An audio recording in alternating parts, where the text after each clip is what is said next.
6 months had passed since the battle at the Meridian Line, and the galaxy had transformed in ways that no one could have predicted under Yuna's coordination. The 12 spacefaring civilizations had achieved something that centuries of diplomacy had failed to accomplish. True Unitai Krith warriors trained alongside Vala scholars. Their combined strength and wisdom creating tactics that neither could have developed. Alone Sindari telepaths linked with Torvine engineers. Their mental powers amplifying the mathematical precision of the defensive networks being constructed. Across civilized space-old enemies had become allies. Ancient hatreds had been set aside, and for the first time in galactic history, the species of the Concord fought as one, but everyone knew it would not be enough. The main, hollow force had been detected 3 weeks ago. A swarm so vast that long-range sensors could not find its edges. It would arrive at the galactic core in less than 12 hours. And even with all the progress they had made, the combined fleet was outnumbered 1,000 to 1. Yuna stood on the observation deck of the last light. Watching the stars she had sworn to protect, the blade hummed at her hip, feeding her information about the approaching threat. And she felt the weight of every life in the galaxy pressing down on her shoulders. The commanders are ready for you, Ambassador Daeung said. Stepping up beside her, he had aged in the past 6 months, lines of worry etching themselves into his face. But his voice still carried the calm strength that had made him one of humanity's finest diplomats. They're not going to like what I have to propose, Yuna replied. They never do. And yet they follow you anyway. Daeung smiled slightly. You have earned something that humans rarely receive from the elder races, respect. And whatever you ask of them today, they will at least consider it honestly. Yuna nodded and made her way to the command center, where representatives from all 12 species waited around the holographic display of the approaching swarm. Their faces showed fear and determination in equal measure. And she felt a surge of affection for these beings who had started as her judges and become her comrades.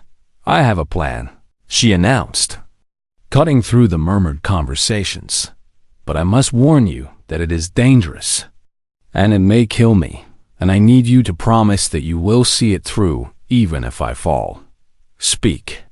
Champion, Admiral Torvine said, her voice steady despite the fear in her eyes. Yuna activated a display, showing the dimensional rift that the hollow used to enter normal space. The blade can amplify psychic energy, she explained. When I connected with the fleet during the first battle, I was able to share the precursor power with everyone who opened their mind to me. And that connection worked because the blade acts as a bridge between consciousness.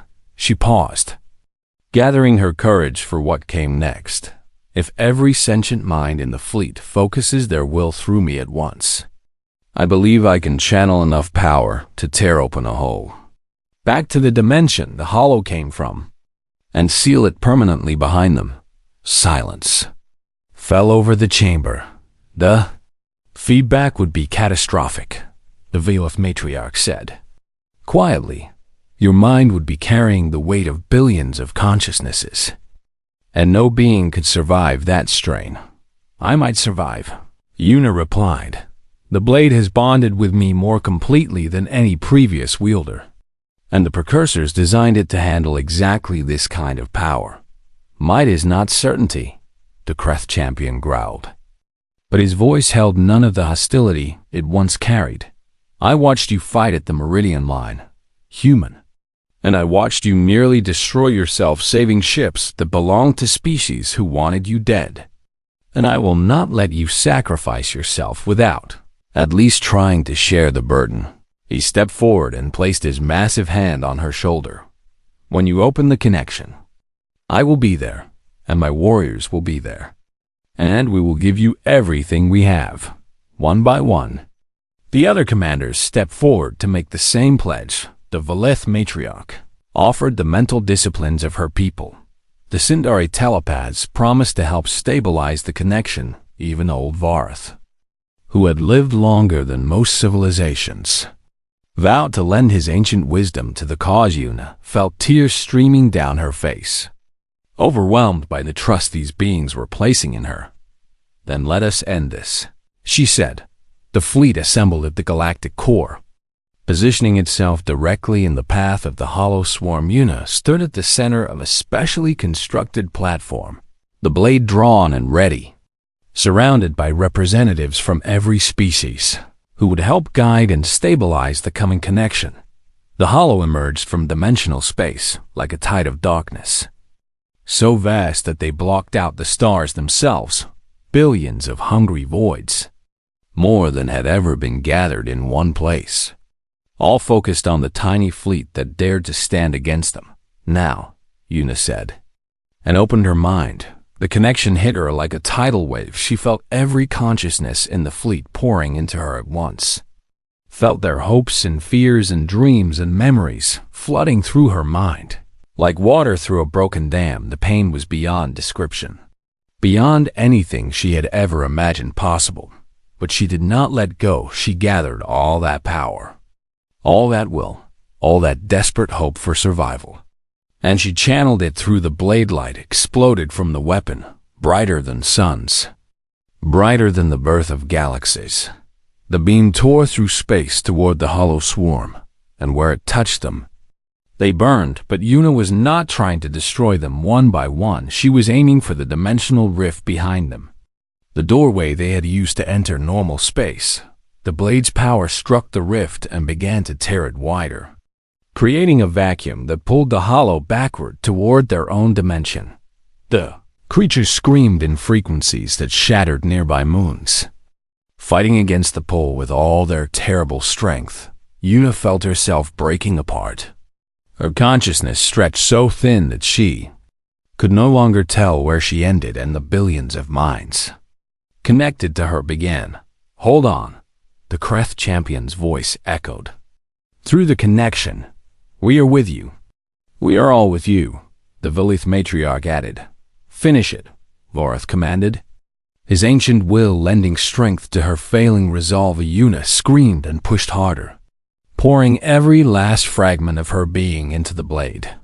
The rift tore fully open, and the vacuum became irresistible. The hollow tumbled backward. Billions of them pulled into the dimensional void, their screams fading as they fell back into the darkness between worlds. And then Yuna spoke the words that the precursors had left, burning in her mind. Words of power that sealed the rift behind the hollow forever. The gateway collapsed, the dimensional boundary mending itself with a sound like thunder and silence combined. The stars returned to the sky. The darkness was gone. Yuna collapsed on the platform, the blade falling from her nerveless fingers, her body broken by the strain of what she had accomplished. But she was alive against all odds, against every prediction. She had survived. When she woke 3 days later, she found herself in a medical bay surrounded by representatives from every species in the Concord. The blade was still at her hip, its gemstones pulsing in perfect rhythm with her heartbeat, fused permanently with her nervous system. "You saved us all," the Velith matriarch said, and there was no hostility in her voice now, only gratitude and something that might have been shame for how she had once treated this brave young human. The Galactic Concord reformed in the following weeks, with humanity accepted as a full member, not despite their youth, but because of it. The precursors had understood what the elder races had forgotten. Sometimes wisdom comes from those too new to know what is impossible. A year later, Yuna stood before the temple on Vareth Prime, the blade hanging at her side, watching a delegation of young beings from across the galaxy come to learn about the weapon that had saved them. A small Kreth child approached, curious and unafraid, and asked if he could touch the sword that had defeated the darkness. Yuna knelt and held the blade out toward him. The gemstones flickered just once, and the child's eyes went wide with wonder. "Perhaps someday it will choose again," Yuna said with a smile, but she knew now that the blade had never cared about species or age or power. It had always searched for something simpler and rarer.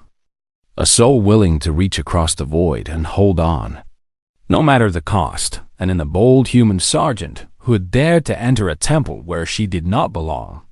It had found exactly what it was looking for. The combined fleet of the Galactic Concord assembled at the Meridian Line, a defensive boundary that marked the edge of civilized space. And Yuna had never seen so many ships gathered in one place. Lith cruisers drifted alongside Kreth warships, their ancient rivalries temporarily forgotten in the face of something that threatened them. Alcenary vessels pulsed with telepathic energy, while Torvine engineering ships hummed with mathematical precision. 12 civilizations had put aside their differences to face the Hollow together. And still it did not feel like Yuna stood on the bridge of the flagship, a massive Concord vessel called the Last Light. Watching the darkness spread across the view screens, the Hollow were not creatures in any sense she understood. They were absences, voids in the shape of hunger, things that existed between dimensions and slipped through the cracks of reality, like water through broken stone where they passed. Stars went dark and planets crumbled, and life simply ceased to exist. All weapons charged and ready, Admiral Torvine reported, her voice tight with tension. The fleet is in formation and awaiting your orders. Champion. The title still felt strange on Yuna's shoulders, but she had learned to carry it in the weeks since the Blade had chosen her. The Concord had accepted her leadership not because they believed in her, but because they had no other choice. The Blade was the only weapon that could harm the Hollow, and Yuna was the only one who could wield it. Begin the attack, she said quietly. The fleet surged forward, thousands of ships unleashing enough firepower to crack planets and shatter moonbeams of energy, and volleys of missiles tore through space toward the approaching darkness. And Yuna watched with growing horror as every shot passed through the Hollow without effect. They were fighting shadows. They were trying to wound the void itself. Weapons are having no impact, Admiral Torvine reported, her voice cracking slightly. The Hollow are not slowing, and they will reach the fleet in approximately 4 minutes. Yuna drew the celestial blade and felt its power singing through her veins. Precursors had designed this weapon specifically to combat the Hollow, and she had to trust that they knew what they were doing. Get me to the front lines, she ordered. Champion. That is suicide, Admiral Torvine protested. The Hollow will tear through any shuttle we send. Then I will find another way.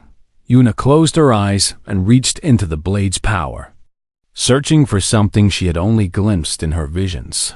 The weapon was not just a sword, it was a bridge. A connection, a way of linking minds across impossible distances. If she could just find the right frequency. Light exploded from the blade, wrapping around Yuna like a cocoon when it faded. She was no longer standing on the bridge of the Last Light. She was floating in space, suspended in a bubble of golden energy. Directly in the path of the approaching Hollow, the darkness sensed her immediately. 1,000 tendrils of void reached toward her, hungry and eager. Drawn to the light of the blade like moths to flame, Yuna raised the weapon and struck. The blade cut through the first, hollow like a knife through silk, and the creature screamed in a frequency that made nearby asteroids crumble to dust. It was dying. The precursor weapon was actually hurting it, but there were so many more behind it. An endless ocean of darkness that stretched back to the edge of the star system. And Yuna was just one woman with one sword. She fought anyway. She danced through the void, the blade singing with each strike, carving paths of light through the hollow. Swarm creatures that had consumed entire worlds fell before her, their screams echoing across dimensions. But for every one she destroyed, 100 more took its place. She cannot hold them alone. Admiral Torvine's voice crackled through Yuna's consciousness, transmitted somehow by the blade's power. The fleet must retreat while there is still time. No, Yuna gasped, blocking a tendril of darkness that would have torn through her bubble of protection. There has to be another way. She reached deeper into the blade's power, searching for something more. And suddenly, she understood what the weapon was truly designed to do. It was not meant to fight the hollow alone. It was meant to connect Yuna. Opened her mind and reached out to the nearest ship. A Kreth warship commanded by the same champion who had demanded her execution. Just weeks ago, she felt his surprise as her consciousness touched his. Felt his instinctive resistance give way to wonder as he saw what she saw and felt what she felt. Through the blade. She shared her power with him. Strike now, she commanded. The Kreth champion roared and fired his ship's weapons. This time, the beams of energy carried a trace of precursor light. Borrowed from Yuna through their mental connection, the shots tore through a hollow, destroying it instantly. It works. Yuna breathed. She reached out further, connecting to more ships, more minds. More warriors willing to lend their strength to the fight. The blade acted as a conduit, distributing precursor energy throughout the fleet, transforming ordinary weapons into instruments of destruction. The tide of battle began to turn. Ships that had been helpless moments ago now fought with his devastating effectiveness. The hollow screamed and writhed as light tore through their ranks, pushing them back for the first time in recorded history. But the strain was enormous. Yuna felt herself being pulled apart by the connection she was maintaining. Her consciousness stretched across thousands of minds at once. Every death in the fleet was a wound in her soul. Every destroyed ship, a piece of herself torn away. And still the hollow kept coming. There are too many, she realized with dawning horror. This was only a scouting force. The blade confirmed her fears, showing her visions of what waited beyond the edge of the star system. The main hollow force was so vast it blocked out entire sectors of space. Billions upon billions of hungry voids waiting for the right moment to strike. What they had fought today was nothing. A tasty Yuna collapsed as the last of the scouting force was destroyed. Her body and mind pushed far beyond their limits. The bubble of energy around her flickered and faded, and she began to fall through space. Strong hands caught her before she could drift away. The Kreth champion had piloted a shuttle personally to retrieve her, his scarred face showing something that might have been respect. "You fight well for a human," he growled. "That was the smallest insult you have ever given me." Yuna managed to reply, "I am improving," as the shuttle carried her back to the last light. Yuna felt the blade pulse against her hip. It was showing her something. A final piece of the puzzle that the precursors had left behind. They had not just foreseen the hollow, they had calculated exactly when this invasion would happen, had mapped the development of every spacefaring civilization in the galaxy, had known with mathematical certainty which species would be ready to face the threat. Humanity was not an accident. They had been designed for this moment. Their potential seeded on Earth millions of years ago. Their evolution guided toward a specific purpose. The precursors had created humanity to save the galaxy, and now Yuna had to figure out how to do it before the main hollow force arrived and consumed everything she had sworn to protect. She looked out at the stars that still burned bright, at the fleet that had learned to fight together, at the galaxy that did not yet know how close it was to extinction. "I need a plan," she whispered to the blade, and somewhere in its ancient intelligence, an answer began to form. The emergency session of the Galactic Concord was held in the Great Orbital Station above Verith Prime, and representatives from all 12 spacefaring civilizations had gathered to witness what many were already calling the greatest insult in galactic history. Ambassador Dae Young Choi stood at the center of the chamber, facing a semicircle of hostile faces, and Yuna could see the strain in his shoulders as he tried to defend both his subordinate and his entire species against accusations that grew more vicious by the minute. Humanity has stolen what does not belong to them, the Valith matriarch declared, her silver eyes burning with cold fury. This sergeant must have used some form of forbidden technology to trick the blade into bonding with her. because there is no other explanation that makes sense. With respect, matriarch. The bonding was witnessed by a dozen temple guardians and confirmed by Priest Torvith himself, De Jong replied, his voice steady despite the pressure. No technology known to any species could have faked what occurred last night. Then perhaps she poisoned the weapon somehow, the Kreth champion growled. Perhaps humans have developed some method of corrupting ancient artifacts that we do not yet understand. The blade cannot be poisoned or corrupted. Torvith spoke up from his position near the edge of the chamber. I have studied it for nearly 2 centuries, and I can assure this council that what happened last night was a genuine choosing, more complete and more powerful than any recorded in our histories. You expect us to believe that this child is more worthy than the greatest minds and warriors of a dozen civilizations? A Sindari telepath demanded, her voice echoing strangely as it resonated through multiple dimensions at once. You expect us to accept that a species that has only been among the stars for 200 years has produced a champion, while we who have sailed the void for 50,000 years have not. The chamber erupted into shouting, representatives hurling accusations at each other, while guards moved to prevent physical confrontation. Sion sat in a containment field near the center of the room, her hands bound with energy restraints that hummed against her wrists. The blade hung at her hip, untouchable by any force the Concord had tried to use against it, pulsing with a patient light that seemed almost amused by the chaos around them. She had not spoken since being brought before the assembly, choosing instead to watch and listen and learn what she could about the beings who now controlled her fate.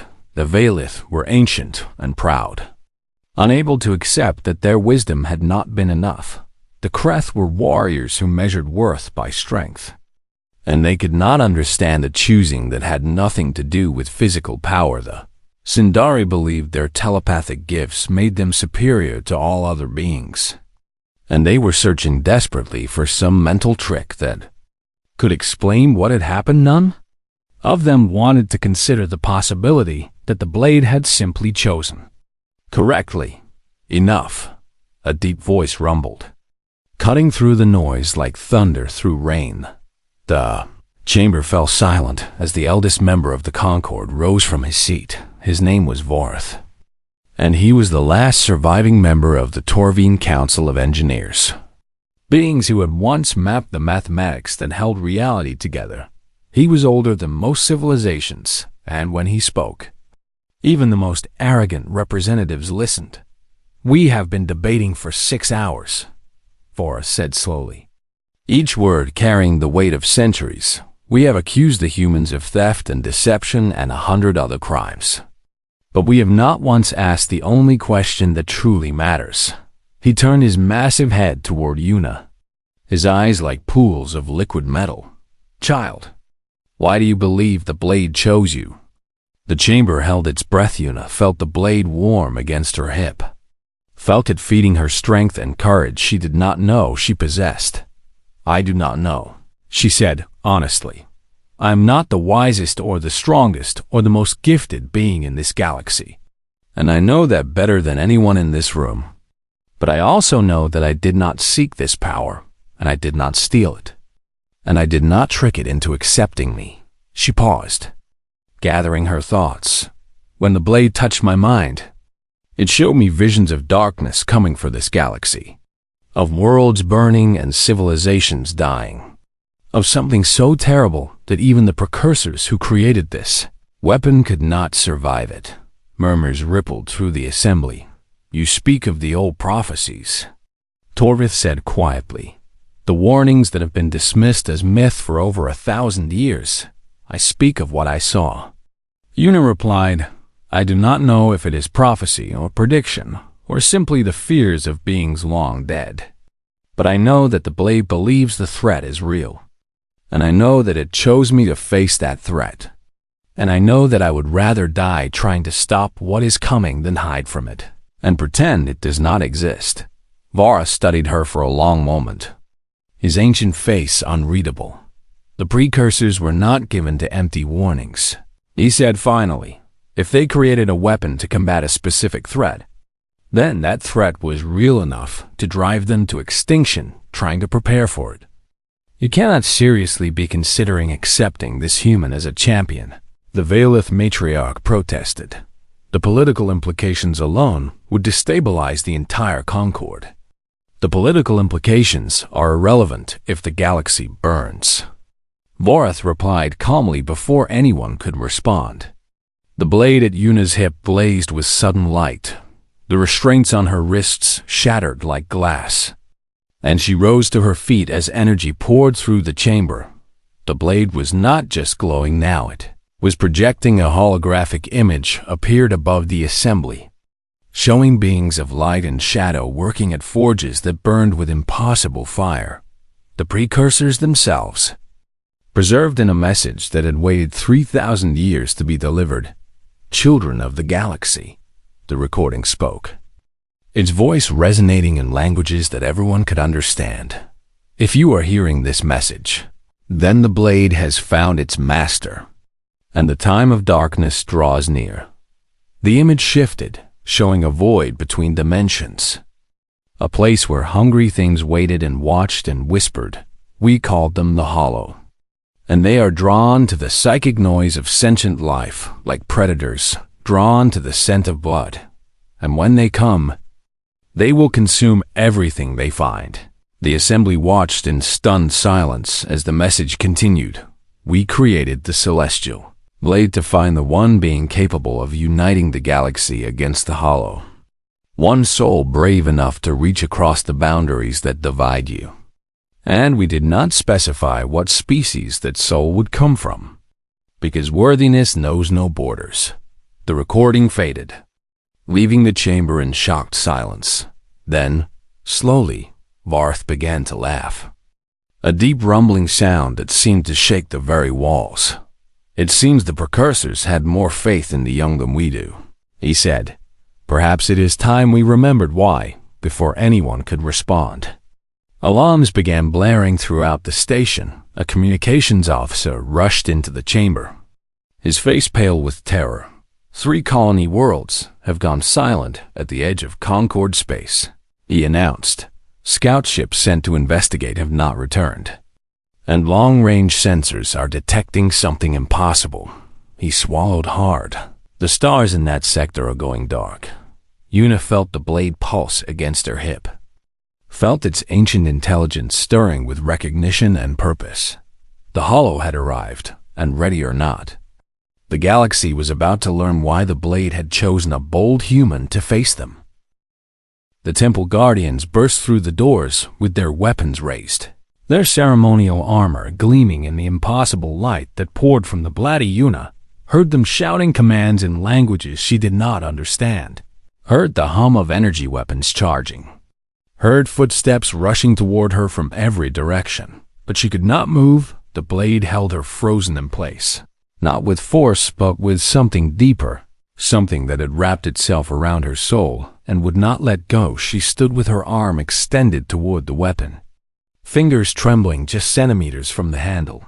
Caught between reaching out and pulling back, images flooded her mind. She saw stars dying, their light swallowed by something vast and hungry. She saw cities burning across 100 worlds, billions of voices screaming in terror before falling silent forever. She saw darkness spreading like a disease through the galaxy, consuming everything it touched and leaving nothing behind but emptiness. And she saw herself standing at the center of it all, the blade in her hand, the only light left in a universe of shadows. Do not move, a voice commanded. And this time, Yuna understood the words. She turned her head slowly and saw an ancient Mavari priest approaching. His ceremonial robes trailing behind him like wings. His face was lined with countless years of life, and his eyes held a mixture of fear and wonder that made him look almost human. What have you done, child of Earth? He asked softly. I have not done anything, Yuna replied, surprised to find that her voice was steady. I came here to look, and the blade responded to my presence, and I cannot explain why." The priest studied her for a long moment, then looked at the weapon on the pedestal. His eyes widened. "The singing," he whispered. "I have not heard the blade sing since I was young, since I watched it reject my own grandmother at a ceremony 200 years ago, and even then, it was only a whisper." He stepped closer, ignoring the protests of the other guardians, who wanted to restrain Yuna immediately. "My name is Torvith," he said. "I have served this temple for 180 years, and I have watched the blade reject every being who has ever touched it, and never once have I seen it respond like this. What does it mean?" Yuna asked. Torvith shook his head slowly, his expression torn between reverence and disbelief. "It means the blade has found what it has been waiting for. And I do not understand how that is possible, because you are human, and your species has only been traveling the stars for 200 years. And by every measure we use to judge worthiness, you should be the least likely candidate in this entire galaxy." The blade pulsed brighter, and Yuna felt another wave of images crash through her mind. She saw the precursors, the ancient race that had created the blade before vanishing from the universe. She saw them working at forges that burned with the fire of captured stars. She saw them pouring their hopes and fears and desperate prayers into a single weapon, and she heard their voices, speaking directly to her across 3,000 years of silence. "A darkness is coming," they said. "We could not stop it, and we could not survive it. But we could leave behind a key for those who would come after, and that key would find the one soul brave enough and foolish enough and caring enough to do what must be done. She must touch the blade," Torvith said suddenly, turning to face the other guardians. "The ancient texts speak of this, a bonding so complete that the blade itself demands it, and we cannot interfere. She is human." One of the guardians protested. "Humans are not worthy of such power, and the Concord will never accept this." "The Concord does not decide worthiness," Torvith replied firmly. "The blade decides, and it has chosen." He looked back at Yuna with something that might have been compassion. "Child, I must warn you that once you touch the blade, there is no going back, and your life will never be the same, and you will carry a burden that may crush you beneath its weight. So I must ask you now, do you accept what is being offered?" Yuna thought about her life back on Earth, about her family and her friends and the career she had worked so hard to build. She thought about Ambassador Daeyoung and the diplomatic incident this would cause, about the anger of the elder races who had been rejected, while a mere human was chosen. She thought about all the reasons she should turn away and pretend this had never happened. But the darkness in her visions would not leave her mind, and the screaming voices of those dying billions echoed in her ears. And she knew that she could not walk away from this, no matter how much easier it would be. "I accept." She said. Her fingers closed around the handle of the blade. For a single heartbeat, nothing happened. Then the universe exploded. Light poured out of the blade and into Yuna, filling her veins with fire, rewriting something fundamental in the pattern of her being. She felt the weapon fusing with her nervous system, felt its ancient intelligence brushing against her thoughts like a curious animal investigating anew.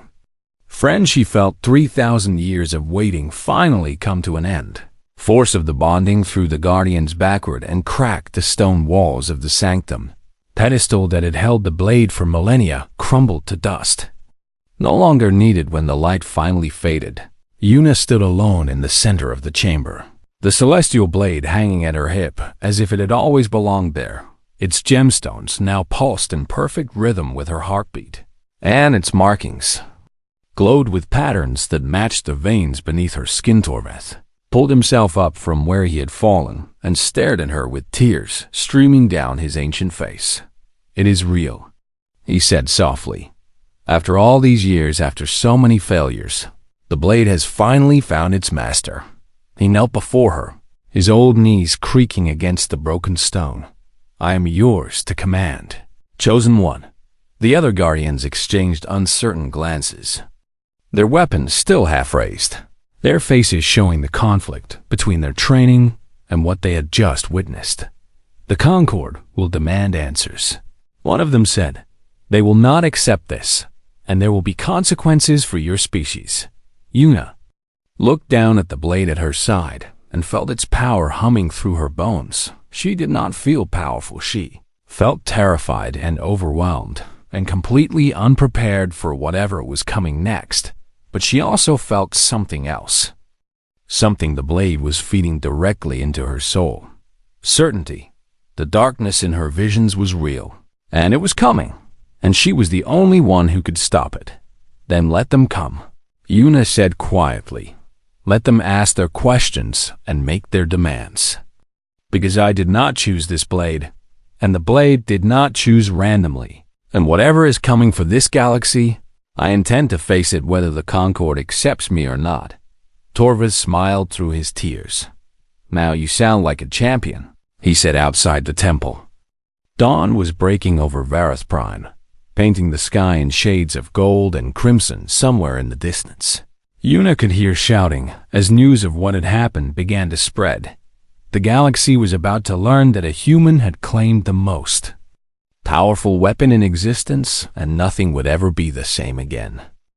The Grand Temple of Ascension stood at the heart of Vareth Prime, its ancient spires reaching toward the violet, sky-like fingers grasping for something that could never be held for 3,000 years.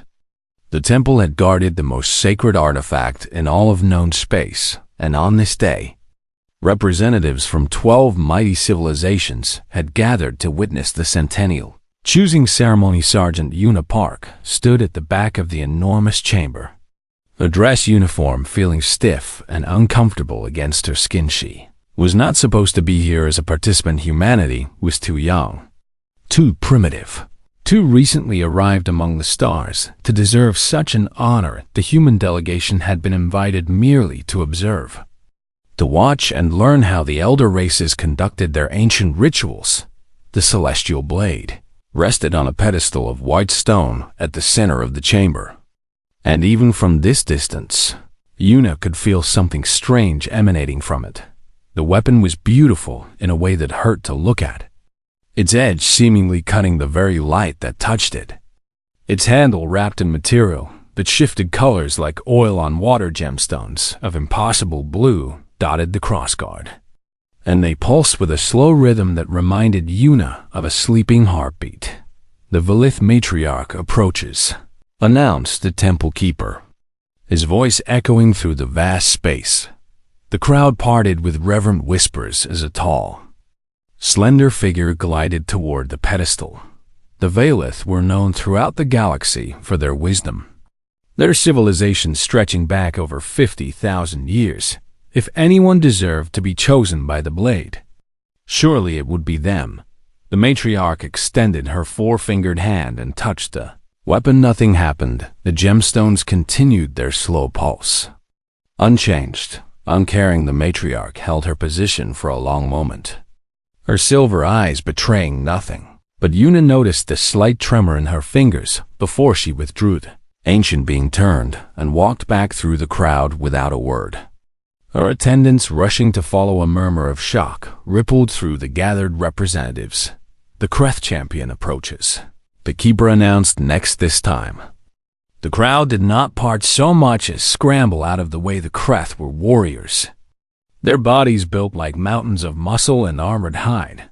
Their champion stood nearly 3 meters tall, his scarred face twisted into an expression of absolute confidence. He did not touch the blade gently, gripped it with both massive hands and pulled. The blade did not move. The gemstones did not brighten. Kreth champion roared in fury and tried again, the muscles in his arms bulging with effort that could have torn a starship hull apart.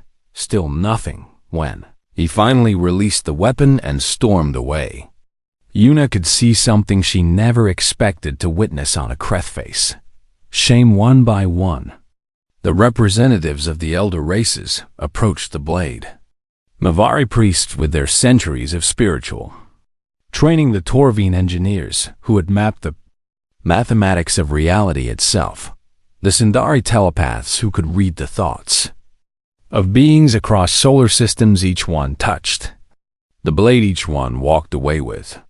Nothing. Ambassador Dae-Young Choi leaned close to Yuna and whispered, 20 cycles this blade has rejected everyone who approached it, and I am beginning to wonder if it will ever choose again. Yuna nodded, but found she could not look away from the weapon. There was something about it that called to her, something that made her chest feel tight and her hands feel empty. Perhaps the precursors made a weapon that outlived its purpose, Dae-Young continued, his voice carrying the diplomatic neutrality he was famous for. Or perhaps the stories were never true to begin with. The temple keeper raised his staff and struck it against the stone floor 3 times. The ceremony has concluded, he announced, and Yuna could hear the weariness in his voice. The celestial blade remains unclaimed for the 20th consecutive cycle, and the Galactic Concord must continue without a champion. The gathered representatives began to file out, their conversations a mixture of relief and disappointments. Some seemed glad that no rival species had been chosen, while others looked genuinely concerned about what this failure meant for the galaxy. Yuna remained where she stood, still staring at the blade. Ambassador Dae-Young touched her shoulder. Sergeant Park, we should return to our quarters and prepare our report for Earth Command. Yes, sir, Yuna replied. But she did not move. The ambassador followed her gaze to the weapon on the pedestal and frowned. Is something wrong? Yuna shook her head slowly, trying to understand the feeling that had taken root in her chest. I thought I saw something, she said quietly, when I first entered the chamber. One of the gemstones flickered, and it was probably nothing. Just the light playing tricks on me. Dae-Young studied her face for a moment, then looked back at the blade. The celestial blade has not responded to any being in over 2,000 years, he said gently. I doubt it would start with a human sergeant from the observation team. And I mean no offense by that. None taken, sir. But the feeling would not leave her. She walked out of the temple with the rest of the human delegation. Yuna kept glancing back over her shoulder. The blade seemed to catch the light in strange ways, almost as if it were watching her leave. That night, Yuna could not sleep. She lay in her quarters aboard the human diplomatic vessel, staring at the ceiling and thinking about the blade. Every time she closed her eyes, she saw those blue gemstones pulsing in their slow rhythm. She heard a sound that might have been music or might have been a voice calling her name. This is ridiculous, she muttered to herself. Throwing off her blankets and sitting up, she was a soldier, trained in discipline and rational thinking. She did not believe in mystical weapons or ancient prophecies or any of the other superstitious nonsense that the elder races wrapped themselves in. In the end, she found herself getting dressed, and yet she found herself checking the corridor to make sure no one would see her leave, and yet she found herself slipping out of the ship and making her way through the moonlit gardens toward the temple. The security was minimal. The elder races had grown complacent after so many failed ceremonies, and they no longer believed anyone would try to steal a weapon that could not be taken by force. Yuna used her military training to avoid the few guards who remained, moving through shadows with practiced ease. She told herself she just wanted to look. She just wanted to stand in the presence of the blade one more time and prove to herself that she had imagined the flicker. She just wanted to put her mind at ease so she could finally sleep. But when she stepped into the inner sanctum and saw the blade waiting on its pedestal, she knew that she had been lying to herself. The gemstones were not pulsing slowly anymore. They were blazing with light, brighter than stars, brighter than anything Yuna had ever seen. The blade was singing. The sound filled the chamber and filled her mind and filled every empty space she had ever felt in her soul. Yuna walked toward the pedestal, her feet moving without her permission, her heart pounding so hard she thought it might break through her ribs. She reached out her hand. The light reached back, and somewhere in the depths of the temple, an alarm began to sound.